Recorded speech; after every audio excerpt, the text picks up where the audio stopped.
इस video lecture में मैं आपके साथ में बात करूंगा कि जो हमारा स्टीरियोकेमिस्ट्री का टॉपिक है उसमें एक क्वेश्चन हमारे एग्जाम में आता है ऑप्टिकल एक्टिविटी या फिर ऑप्टिकल आइसोमर्स कैलकुलेट करने का, या हमारा उसमें आता है total number of stereo isomers calculate करने के लिए एक क्वेश्चन आपके CSIR नेट में भी और गेट में और जैम में भी आता है। तो इसलिए इस टॉपिक को कवर करना हमारे लिए बहुत ज़रूरी है। तो सबसे पहले इसमें हम क्या कवर करेंगे, सबसे पहली बात होगी, हम जानते हैं ऑप्टिकल एक्टिविटी के लिए प्लेन ऑफ सिमेट्री बहुत इंपॉर्टेंट थिंग है जो आपने ऑलरेडी सीख लिया है।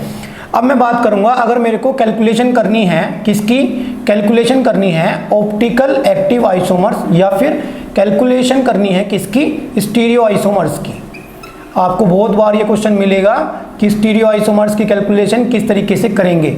हमें एक स्ट्रक्चर दिया जाएगा और उस स्ट्रक्चर में क्वेश्चन आएगा क्या कि कितने number of total optical active isomers होंगे या कितने number of total isomers possible होंगे, ठीक है। तो तब वहाँ पे हमें क्या करना होगा, कुछ फॉर्मूलों की हेल्प से हम उसको ईजिली फाइंड आउट कर सकते हैं, ठीक है। तो सबसे पहला अगर मैं केस वाइज डिस्कस करूं तो सबसे पहला जो मेरा केस है, क्या, अगर कोई मेरा मॉलिक्यूल है जो मेरे को गिवन कंपाउंड है, उस गिवन कंपाउंड में प्लेन ऑफ सिमेट्री नहीं है, मतलब मैंने क्या बोला, नो प्लेन ऑफ सिमेट्री। आपने बहुत अच्छे से ये सीख लिया है कि प्लेन ऑफ सिमेट्री यानी PO, प्लेन ऑफ सिमेट्री को मैं POS भी बोल सकता हूं। अगर कोई मेरे पास एक मॉलिक्यूल है जिसके अंदर प्लेन ऑफ सिमेट्री नहीं है, तब अगर उसके अंदर n has n number of क्या एसिमेट्रिक, उसके अंदर एसिमेट्रिक सेंटर कितने हैं, n नंबर एसिमेट्रिक सेंटर है और प्लेन ऑफ सिमेट्री नहीं है। n number of asymmetric centre का मतलब यानी कायरल सेंटर है, उसके अंदर कितने n। तब मैं अगर बात करता हूं कि अगर मेरे को निकालने हैं ऑप्टिकल एक्टिव आइसोमर्स, तो अगर मेरे को ऑप्टिकल एक्टिव आइसोमर्स की बात करनी है तो वो कितने आएंगे, 2 to the power n। जब मेरा प्लेन ऑफ सिमेट्री नहीं होगा और कितने n number of asymmetric centre present होंगे, तब मेरे जो ऑप्टिकल एक्टिव आइसोमर्स होंगे वो कितने होंगे, 2 to the power n। अगर मैं बात करता हूं नंबर ऑफ इनैंसियोमर्स की, तो नंबर ऑफ इनैंसियोमर्स, अगर ये मेरी वैल्यू सपोज कितनी है, a है, या मैं इसको बोल सकता हूं x है, तो नंबर ऑफ इनैंसियोमर्स कितने होंगे, a/2, ठीक है। नंबर ऑफ इनैंसियोमर्स कितने होंगे, a/2। और अगर मैं बात करता हूं नंबर ऑफ किसकी, ये तो मेरा हो गया इनैंसियोमर्स, और अगर मैं बात करता हूं नंबर ऑफ रेसिमिक मिक्सचर की, तो रेसिमिक मिक्सचर कितने हो जाएंगे, यानी सेम बात है, रेसिमिक मिक्सचर a/2, ठीक है। नंबर ऑफ इनैंसियोमर्स कैलकुलेट करना है तो a/2, number of racemic mixture calculate करना है तो a/2 होगा। अगर मैं बात करता हूं नंबर ऑफ मीजोफॉर्म, कितने नंबर ऑफ मीजोफॉर्म होंगे उस टाइप के किसी कॉम्प्लेक्स में या उस टाइप के किसी मॉलिक्यूल में जिसमें नो प्लेन ऑफ सिमेट्री है और n number of asymmetric centre है, कितना होगा, 0, ठीक है। सो ये मेरा क्या है, फर्स्ट केस है कि अगर मेरे पास प्लेन ऑफ सिमेट्री नहीं है, नो प्लेन ऑफ सिमेट्री है और n number of asymmetric centre है, देन ऑप्टिकल एक्टिविटी निकालने के लिए 2 to the power n जो होगा मेरा ऑप्टिकल एक्टिव आइसोमर्स होंगे, इनैंसियोमर्स और रेसिमिक मिक्सचर दोनों a/2 होंगे, मीजोफॉर्म कितनी होगी, 0। अगर मैं बात करता हूं अपने केस सेकंड के बारे में, केस सेकंड में क्या होगा, केस सेकंड में हम बात करेंगे नंबर, अगर मेरे पास क्या है, if plane of symmetry present, अगर मेरे पास प्लेन ऑफ सिमेट्री प्रेजेंट है, then number of configurational, number of configurational का मतलब अगर रोटेशन होगा, रोटेशन से कोई चेंज होगा, आइसोमर्स मिलेगा रोटेशन से, वो मिलेगा कॉन्फॉर्मर मतलब लोटामर। अगर मेरे को बॉन्ड ब्रेक कराने पे जो आइसोमर्स मिलेगा उसको बोलेंगे कॉन्फिगरेशनल। यानी अगर मेरे पास प्लेन ऑफ सिमेट्री प्रेजेंट है और then number of configurational isomers क्या होगा, isomers depend on n, n के ऊपर डिपेंड करेंगे। अगर मैं बात करता हूं कि अगर फर्स्ट केस में क्या है, अगर मेरा जो n है, n क्या है, एसिमेट्रिक सेंटर है, अगर मेरे n की वैल्यू कितनी है, E1 है, अगर मेरी n की वैल्यू E1 है, देन अगर मेरे को कैलकुलेट करना है क्या, ऑप्टिकल एक्टिव आइसोमर्स, अगर मेरे को ऑप्टिकल एक्टिव आइसोमर्स तब कैलकुलेट करने हैं तो कितने हो जाएंगे, 2 to the power n-1। ठीक है, अभी मैंने बोला मेरे पास क्या केस होगा, फर्स्ट केस है कि अगर मेरे पास प्लेन ऑफ सिमेट्री प्रेजेंट नहीं है, सेकंड केस है कि मेरे पास प्लेन ऑफ सिमेट्री प्रेजेंट है और मेरे को कॉन्फ़िगरेशनल आइसोमर्स निकालने हैं, देन हम क्या करेंगे, वो डिपेंड करेंगे n के ऊपर। n की वैल्यू E1 भी हो सकती है या ओड भी हो सकती है। अभी मैं बात कर रहा हूँ जब अगर मेरे पास n की वैल्यू E1 है तब क्या होगा, ऑप्टिकल एक्टिव आइसोमर्स होंगे 2 to the power n। और अगर मैंने इसको बोल दिया कि ये कितना है, मेरा A है, तो यहाँ पे अगर मैं बात करूँगा नंबर ऑफ इनेंशियोमर्स की, तो नंबर ऑफ इनेंशियोमर्स कितने होंगे यहाँ पे, A/2। और ऐसे ही अगर मैं बात करता हूँ नंबर ऑफ रेसिमिक मिक्सचर की, तो वो भी कितने होंगे, A/2।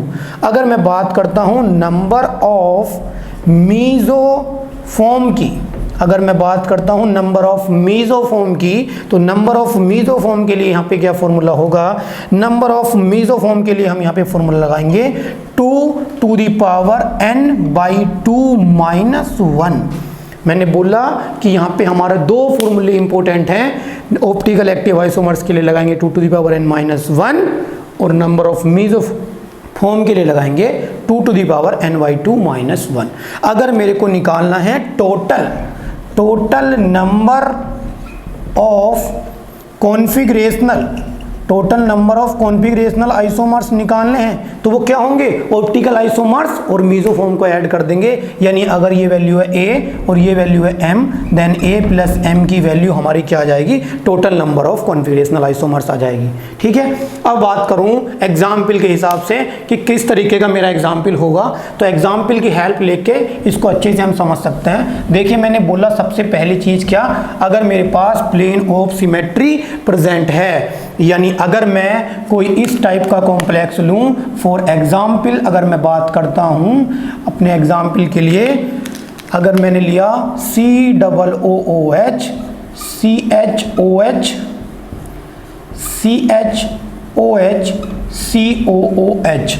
अब मेरे को यहाँ पे दिख रहा है ये एक एसिमेट्रिक सेंटर है और ये एक एसिमेट्रिक सेंटर है, और मैंने क्या बोला, प्लेन ऑफ सिमेट्री प्रेजेंट है, यानी प्लेन ऑफ सिमेट्री मैं मान सकता हूँ कि ये मेरा क्या है, एक प्लेन ऑफ सिमेट्री यहाँ पे प्रेजेंट है। उसके बाद मैंने बोला configurational isomers depend on n की वैल्यू कितनी है, E1, तो आपको दिख रहा होगा यहाँ पे n की वैल्यू कितनी है, 2, यानी n क्या है, E1 है। अगर मेरा इस टाइप का कोई एग्जाम्पल होगा और उसमें मेरे को total number of optical active या फिर मीजोफॉर्म निकालने होंगे, तब मैं कैलकुलेशन के लिए यहाँ पे फॉर्मूला लगाऊंगा, ऑप्टिकल एक्टिव आइसोमर्स किसके इक्वल होगा, ऑप्टिकल एक्टिव आइसोमर्स इक्वल होगा 2 to the power n-1 के, और n की वैल्यू कितनी है यहाँ पे 2, n की वैल्यू है 2 - 1 यानी 2 की पावर 1, 2 में से 1 यानी 2 to the power 1 is equals to 2। अगर मैं बात करता हूँ यहाँ पे मेरा एंशियोमर्स की तो कितना मिल जाएगा 1। अगर मैं बात करता हूँ यहाँ पे रेसिमिक मिक्सचर की तो कितना मिल जाएगा 1। अगर मैं बात करता हूँ अपनी मीजोफॉर्म के बारे में, तो मीजोफॉर्म कितनी हो जाएगी 2 to the power n/2 - 1, और n की वैल्यू E1 है, 2 की पावर 2/2 - 1 का मतलब 2 to the power 0 का मतलब 1। अगर मैं बात करता हूँ टोटल की, तो टोटल कितना मिल जाएगा, A की वैल्यू आई 2 और प्लस 1 यानी 3। तो आपको यहाँ से कितना मिल गया, इस क्वेश्चन के अकॉर्डिंग, इस एग्जाम्पल से आपको total number of configurational isomers कितने मिले, 3। अगर वो बात करता है total number of optical active isomers की, तब हमारे कितने होंगे, ओनली 2 होंगे। अगर वो क्वेश्चन में बात करता है total number of configurational isomers की, तब हमारा आंसर होगा 3। ठीक है, अभी था मेरा ये केस नंबर सेकंड का पहला पार्ट, जब मैंने बोला n की वैल्यू क्या हो, E1 हो। अगर मैं बात करूं कि मेरी अगर n की वैल्यू ओड हो, तब क्या केस होगा, तब क्या फॉर्मूला चेंज होगा। तो देखिए अगर मेरी क्या है, अगर मैं बात करता हूं अगर मैं बात करता हूं सेकंड थिंग के बारे में, अगर n की वैल्यू मेरी क्या है, ओड है, n की वैल्यू ओड है, तो जो हमारा ऑप्टिकल एक्टिव आइसोमर्स होंगे, तो उसका जो ऑप्टिकल एक्टिव आइसोमर्स जो होंगे उनका फॉर्मूला हो जाएगा 2 to the power n minus 1 minus 2 to the power n by 2 minus 1। इस टाइप का मेरा फॉर्मूला होगा अगर मैं बात करूंगा मेरा n की वैल्यू क्या है, ओड है। तो यहाँ पे क्या होगा, सेम अगर इसकी वैल्यू कितनी है, a है, अगर मैं इसको लिख दूं a, अगर ये मेरी वैल्यू a है तब मैं क्या बोल सकता हूँ, नंबर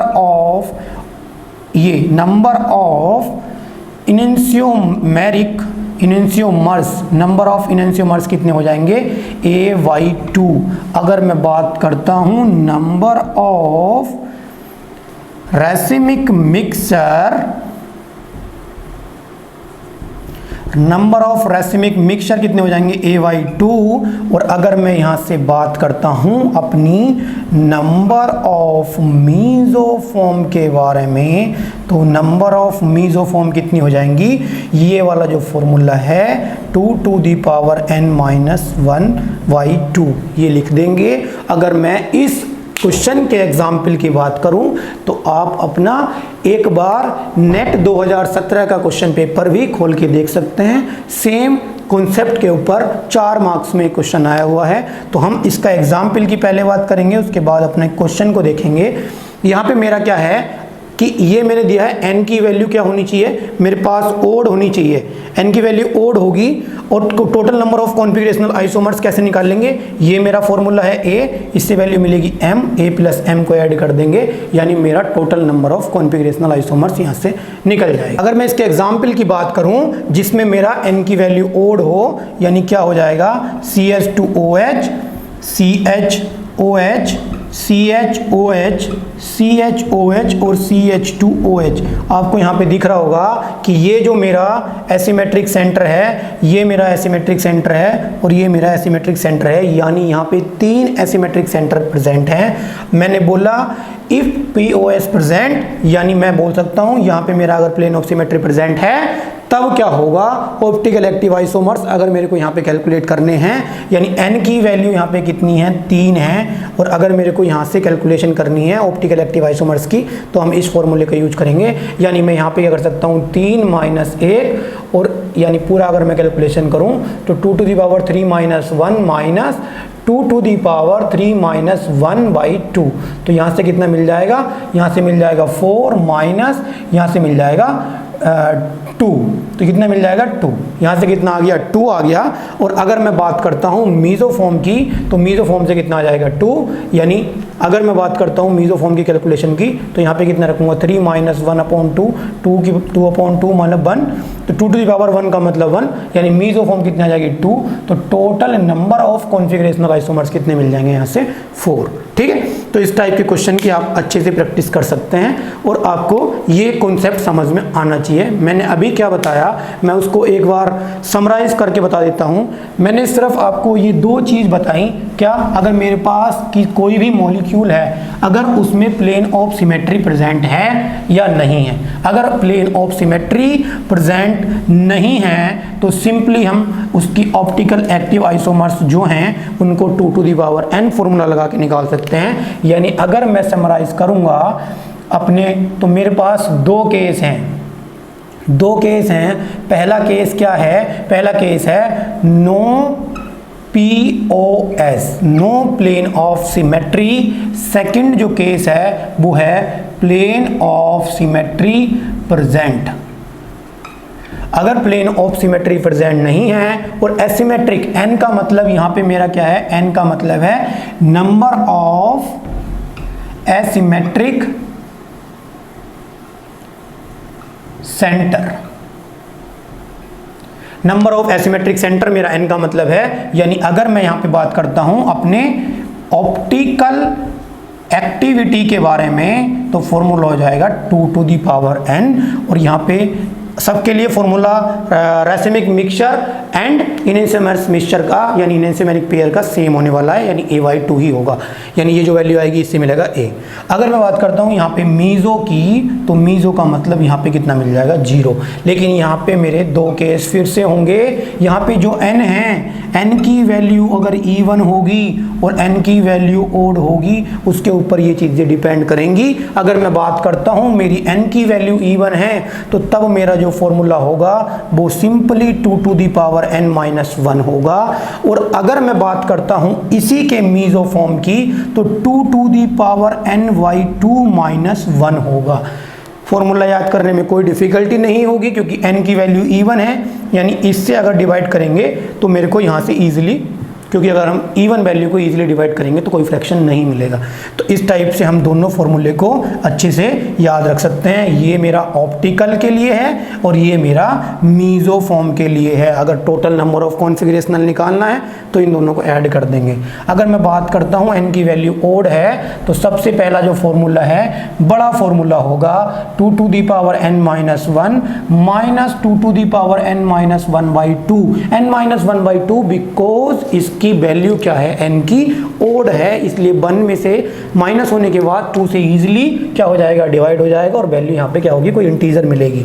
अगर मैं बात करता हूँ अपनी मीज़ो फॉर्म के बारे में, इसकी जब मेरा प्लेन ऑफ सिमेट्री प्रेजेंट है, n की वैल्यू ओड है, तब मेरी जो मीज़ो फॉर्म का फॉर्मूला होगा सिर्फ इतना होगा n-1/2। ठीक है। अब मैं बात करता हूँ अपने एक और क्वेश्चन के बारे में जो हमारा अभी नेट दिसंबर 2017 में आया हुआ है। तो आपको मैं क्वेश्चन बता रहा हूँ, एक बार आप उसको अच्छे से देख लेंगे। और ये 4 मार्क्स में नेट दिसंबर 2017 में आया हुआ है। क्वेश्चन क्या कह रहा था, क्वेश्चन में है, आपको असाइनमेंट जो मिला होगा आप असाइनमेंट में देख सकते होंगे। क्वेश्चन है कि इस टाइप का मेरा एक स्ट्रक्चर है CH3 CHOH CHOH CHOH और CH3, इस टाइप का मेरा एक क्या उन्होंने दिया था, मॉलिक्यूल दिया था। उन्होंने बोला the number of optical active stereo isomers possible 4। इसके लिए कितने नंबर ऑफ ऑप्टिकली एक्टिव, उसने बोला ऑप्टिकली एक्टिव, ये पॉइंट की बात है कि उसने बोला ऑप्टिकली एक्टिव जो मेरे स्टीरियो आइसोमर्स होंगे वो कितने होंगे। ऑप्शन क्या क्या थे, पहला था 2, ऑप्शन में था 2, बी ऑप्शन में था 4, सी ऑप्शन में था उन्होंने बोला 6 और डी ऑप्शन में उन्होंने बोला 8। सो देखिए अभी तक जो मैंने आपको फॉर्मूले सिखाए सभी के ऑप्शन इनमें दिए होंगे, तो आपको कंफ्यूजन नहीं रखना है। सबसे पहली चीज़ है हमें उसको देखना है कि पीओएस प्रेजेंट है या नहीं है। जी हाँ, पीओएस प्रेजेंट हो सकता है, तो पीओएस प्रेजेंट है, यानी पीओएस प्रेजेंट होने के बाद ऑप्टिकल एक्टिविटी के हमारे पास 2 ही फॉर्मूले हैं, 2 to the power n-1 और एक है 2 to the power n-1 minus n-1/2। ये फॉर्मूला कब लगता है आपको पता है, जब n की वैल्यू क्या हो, इवन हो। लेकिन 1 2 3 यहाँ पे n की वैल्यू क्या है, 3 है और ये क्या है, एक ओड नंबर है, तो ये फॉर्मूला नहीं लगने का। अगर मैं इस फॉर्मूले को लगाऊंगा तब यहाँ पे वैल्यू कितनी आएगी, 4, जो कि हमारे ऑप्शन में गिवन है। तो इसलिए कंफ्यूजन नहीं रखना है, इस फॉर्मूले को हम इजीली अप्लाई करेंगे। क्या होगा हम देख सकते हैं, यहाँ पे मेरा 3 क्या है, stereo isomers 3 chiral centre present हैं, यानी n की वैल्यू 3 है, तो फॉर्मूला लगाएंगे 2 to the power n-1 2 to the power n-1/2, यानी इजीली 3 - 1 3 - 1/2 क्या हो जाएगा, ये अभी मैंने आपको बताया 2 to the power 2 आ जाएगा और यहाँ से कितना आ जाएगा, 2 to the power 1 आ जाएगा। 4 में से 2 गया तो कितना मिल गया, 2, यानी करेक्ट आंसर कितना होना चाहिए, 2। इस तरीके का क्वेश्चन बहुत ही सिंपल था और ये 4 मार्क्स में आपको एग्जाम में मिला था। CSIR नेट जो कि दिसंबर 2017 का क्वेश्चन पेपर है, उसमें 4 नंबर में आप अच्छे से देख सकते हैं। ठीक है, तो क्वेश्चन में क्या एक मेन इंपॉर्टेंट थिंग है, वो है कि सबसे पहले हमें देखना है पीओएस प्रेजेंट है या नहीं है। अगर पीओएस प्रेजेंट है तब हम उसी के हिसाब से फॉर्मूला लगाएंगे, और पीओएस प्रेजेंट नहीं है तब हम उसी के हिसाब से फॉर्मूला लगाएंगे। यहाँ पे अगर किसी वजह से पहला फॉर्मूला यूज करते हैं 2 टू दी पावर n, तो 2 टू दी पावर n यानी 3 लगाने के बाद भी क्या मिलेगा 8, उसने 8 भी ऑप्शन में दिया है, इसलिए कंफ्यूजन कहीं नहीं रखना है, सारे क्वेश्चन को हिसाब से देख के और फॉर्मूले को अच्छे से लगाना है। अब मैं अगर बात करूंगा, ये तो था मेरा ऑप्टिकल एक्टिव आइसोमर्स या फिर मीजोफॉर्म के बारे में। बात करूं तो कॉन्फ़िगरेशनल आइसोमर्स के बारे में सिर्फ ये बात थी।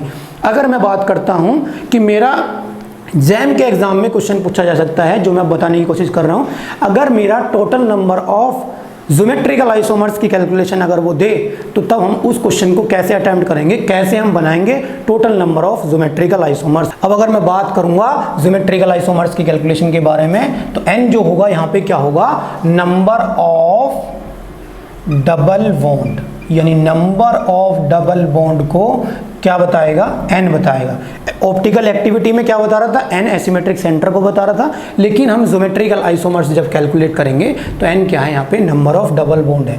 अगर मैं पहले केस की बात करूंगा, इफ एंड मतलब जो हमारी एंड्स होंगी, इफ एंड्स आर डिफरेंट, अगर मेरी जो एंड्स हैं वो क्या होंगी, डिफरेंट होंगी, यानी इस टाइप का मेरे पास अगर कोई मॉलिक्यूल होगा, ये अगर मेरा इस टाइप का कोई मॉलिक्यूल है जिसमें मेरी ये एंड और ये एंड क्या है, डिफरेंट है, देन जो मेरा ज्योमेट्रिकल आइसोमर्स का फॉर्मूला होगा वो क्या होगा, 2 टू दी पावर n। यहाँ पे मेरी सिंपली n की वैल्यू कितनी है, 2, तो यहाँ पे क्या मिल जाएगा, 2 to the power 2 meaning 4 geometrical isomers यहाँ पे पॉसिबल हो सकते हैं। क्या क्या हो सकते हैं, जैसे एक बार ये दोनों के दोनों सिस हो सकते हैं, एक बार ये दोनों के दोनों ट्रांस हो सकते हैं, एक बार ये सिस ट्रांस और एक बार ये ट्रांस सिस। इस टाइप से हम इजीली उनको बना के देख भी सकते हैं। ठीक है, अब अगर मैं बात करता हूं कि मेरी जो सेकंड नंबर की पॉसिबिलिटी है, अगर if ends are not symmetrical, if ends are symmetrical, not symmetrical की बात तो कर ली, इफ एंड्स आर सिमेट्रिकल, अगर मेरी एंड्स जो हैं सिमेट्रिकल हैं, देन यहाँ पे भी 2 केस अराइज होंगे। वो कौन कौन से 2 केस होंगे, यहाँ पे होगा अगर n की वैल्यू even है तब, और n की वैल्यू ओड है तब। अगर मेरी n की वैल्यू even है तब मेरे को जो फॉर्मूला लगाना होगा, तब मेरे को फॉर्मूला लगाना होगा 2 to the power n plus 2 to the power n/2 minus 1। ठीक है, मैंने बोला n/2 क्योंकि n की वैल्यू इवन है, और अब मेरे को लगाना होगा 2 to the power n minus 1 plus 2 to the power n minus 1/2। ये मेरे को 2 फॉर्मूले यहाँ पे यूज करने होंगे।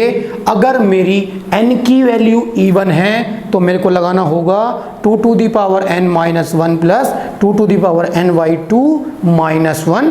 अगर मेरे पास n की वैल्यू ओड है तो मेरे को लगाना होगा 2 to the power n minus 1 plus 2 to the power n minus 1/2। अगर मैं बात करूं एग्जाम्पल की, तो एग्जाम्पल के हिसाब से अगर मेरा ये पीएच है, CH double bond CH single bond CH double bond CH, और यहाँ पे मेरा पीएच है, अगर मैं यहाँ पे देखूँ तो ये भी पीएच है और ये भी पीएच है, यानी इफ़ एंड्स आर सिमेट्रिकल, ये एंड्स जो हैं सिमेट्रिकल हैं। n की वैल्यू यानी एक ये है और एक ये है, n की वैल्यू कितनी है 2, और 2 एक क्या है, इवन नंबर है। और अगर मेरे को ज्योमेट्रिकल आइसोमर्स की कैलकुलेशन करनी है तो मैं इजीली यहाँ पे लगा सकता हूँ 2 to the power n minus 1 plus 2 to the power n/2 minus 1, meaning क्या होगा 2 to the power 2 minus 1 plus 2 to the power 2/2 minus 1। यहाँ से कितनी वैल्यू आएगी 2 की पावर 1, और यहाँ से कितनी वैल्यू आएगी 1 माइनस 1 इक्वल्स टू 0, यानी 1। यहाँ पे मिल जाएंगी 3। ठीक है, यहाँ पे कितने मिल जाएंगे, 3 ही मिल जाएंगे। ठीक है, अब अगर मैं बात करता हूँ, मेरी अगर n की वैल्यू ऐसे ही अगर ओड है, तो अगर मैंने एक और यहाँ पे CH डबल बॉन्ड CH और PH लिख दिया, तो तब मेरे ये दोनों एंड सिमेट्रिकल है। n की वैल्यू यहाँ पे ओड है, तो n की वैल्यू ओड होगी तो 3 - 1/2 लगाएंगे, आप यहाँ से कैलकुलेशन कर सकते हैं। ठीक है। सो अभी तक ये जो मैंने आपको बताया, क्या सबसे पहले मैंने बताया कि number of optical active isomers कैसे कैलकुलेट करेंगे, मैंने बताया मेसोफॉर्म की कैलकुलेशन करेंगे। अगर मेरे पास ऑप्टिकल एक्टिविटी है और अगर मेरे पास मेसोफॉर्म है तो मैं total number of configurational isomers बता सकता हूं। अगर मेरे पास नंबर ऑफ डबल बॉन्ड हैं तो मैं क्या करूंगा, तब ज्योमेट्रिकल आइसोमर्स की बात करूंगा, और ज्योमेट्रिकल आइसोमर्स के लिए नंबर ऑफ डबल बॉन्ड का काम, जो n वहां पे एसिमेट्रिक सेंटर का काम कर रहा था, यहाँ पे नंबर ऑफ डबल बॉन्ड का काम करेगा।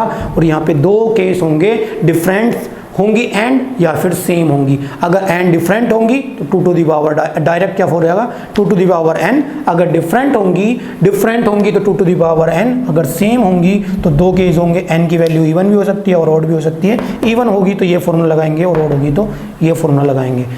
आई होप आपको ये वीडियो बहुत अच्छा लगा होगा, समझ में आया होगा। एक मैं क्वेश्चन दे रहा हूं, आपको उसको आंसर कमेंट बॉक्स में देना है। ये मेरा एक क्वेश्चन है आपके साथ में। क्या अगर मैंने बोला PH CHOH CHOH CHOH CHOH CHOH और PH, आपको इसमें बताना है कितने नंबर ऑफ, यानी क्वेश्चन है कि कितने नंबर ऑफ